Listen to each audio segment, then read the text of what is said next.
I'm going to head back out to Suamico now. Angela Kelly is there live with more on how one woman is there and she cares for orphaned and injured animals. Interesting story, Ange. Yes, very interesting story. Lynne Peters is her name. Lives on a real big piece of wooded property out here in Suamico. So she has the perfect property to take care of injured and orphaned wildlife. She's also licensed by the Bay Beach Wildlife Sanctuary to do this, which is a really important note. So what we are looking at right now is she lives along the Suamico River here. And tell us the story about the geese and the ducks that you have on your property. Okay, most of the mallards and 4 of the 6 Canada geese I've had since they were just hatched. The 2 big geese one is imprinted and the other one has a bad wing. So right now they're on what's called a soft release. So they're kind of staying here until they learn how to fly, right? That's correct. They look like they're adults, but they can't fly yet. They can glide. They'll start at the top of the bank and glide into the water, but they come up at dusk, and I lock them up because a fox will get them. Mm-hmm.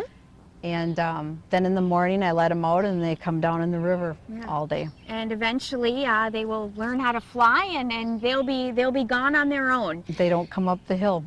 Let's talk about some fawns that you have up the hill in a special area.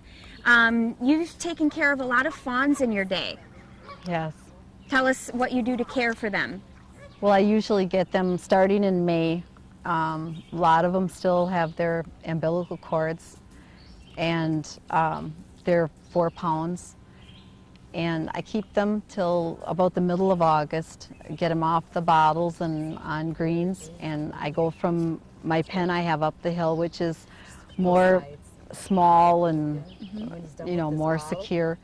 And then I bring them down the hill here where there's more of their habitat, and they're gone. How do you make sure that you don't get attached to these animals? Because you have them since they're babies. Because the whole goal here is to not get attached. You want them to be able to thrive and be on their own.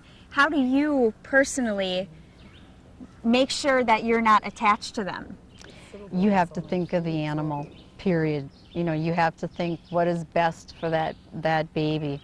And no matter how cute it is, or you hug it or kiss it or whatever, it has to make it out here. And the more greens you give it, the more you're tough on it. Like you quit giving them bottles, and you have to make them be wild.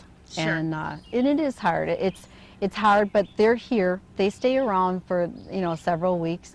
I release them in August, and usually by October I can't get near them.